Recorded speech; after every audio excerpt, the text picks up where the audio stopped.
A reading from Nehemiah, chapter 13. When the law of Moses was being read aloud to the people, they came to the passage that said, "No Ammonite or Moabite was ever to be permitted to join God's people."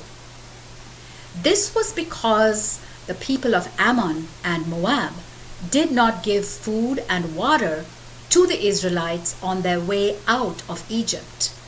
Instead, they paid money to Balaam to curse Israel, but our God turned the curse into a blessing.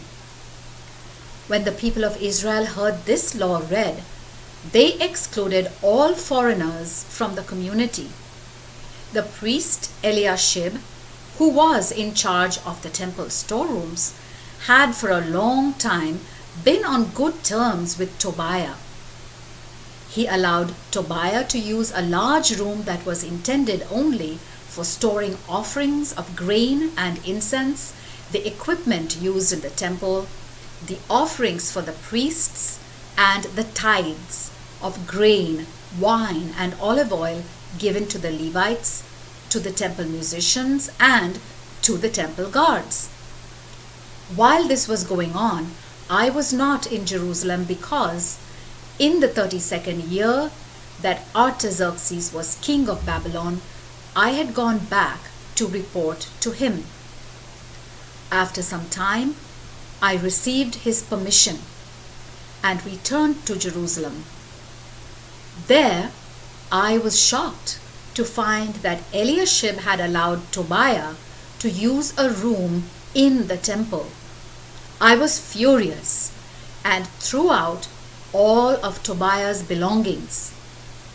I gave orders for the rooms to be ritually purified and for the temple equipment, grain offerings, and incense to be put back.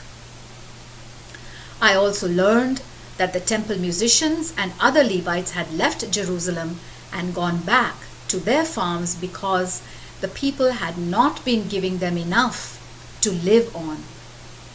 I reprimanded the officials for letting the temple be neglected, and I brought the Levites and musicians back to the temple and put them to work again. Then all the people of Israel again started bringing to the temple storerooms their tithes of grain, wine, and olive oil. I put the following men in charge of the storerooms: Shelemiah, a priest; Zadok, a scholar of the law; and Pedaiah, a Levite. Hanan, the son of Zaccur and grandson of Mattaniah, was to be their assistant. I knew I could trust these men to be honest in distributing the supplies to the other workers. Remember, my God, all these things that I have done for your temple and its worship. At that time, I saw people in Judah pressing juice from grapes on the Sabbath. Others were loading grain, wine, grapes, figs, and other things on their donkeys and taking them into Jerusalem. I warned them not to sell anything on the Sabbath. Some people from the city of Tyre were living in Jerusalem, and they brought fish and all kinds of goods into the city to sell to our people on the Sabbath. I reprimanded the Jewish leaders and told them, "Look at the evil you're doing. You're making the Sabbath unholy. This is exactly why God punished your ancestors when he brought destruction on this city. And yet, you insist on bringing more of God's anger down on Israel by profaning the Sabbath." So I gave orders for the city gates to be shut at the beginning of every Sabbath, as soon as evening began to fall, and not to be opened again until the Sabbath was over. I stationed some of my men at the gates to make sure that nothing was brought into the city on the Sabbath.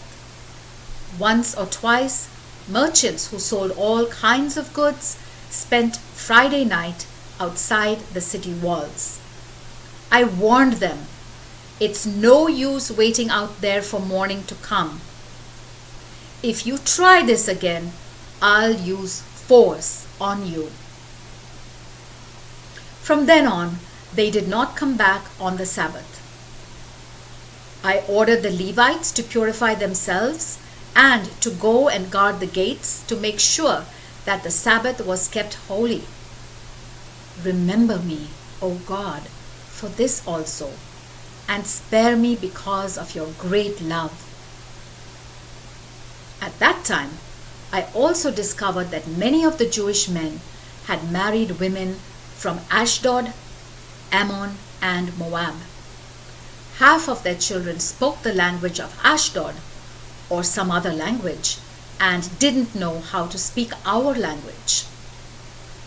I reprimanded the men, called down curses on them, beat them, and pulled out their hair. Then I made them take an oath in God's name that never again would they or their children intermarry with foreigners. I told them, it was foreign women that made King Solomon sin. Here was a man who was greater than any of the kings of other nations. God loved him and made him king over all of Israel, and yet he fell into this sin. Are we then to follow your example and disobey our God by marrying foreign women? Joiada was the son of Eliashib the high priest, but one of Joiada's sons married the daughter of Sanballat from the town of Beth Horon. So I made Joiada leave Jerusalem.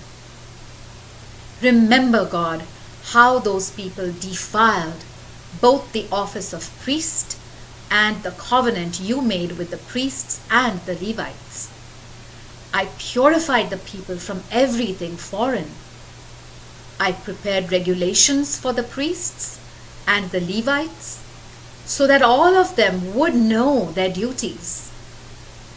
I arranged for the wood used for burning the offerings to be brought at the proper times, and for the people to bring their offerings of the first grain and the first fruits that ripened. Remember all this, O God, and give me credit for it. The word of the Lord.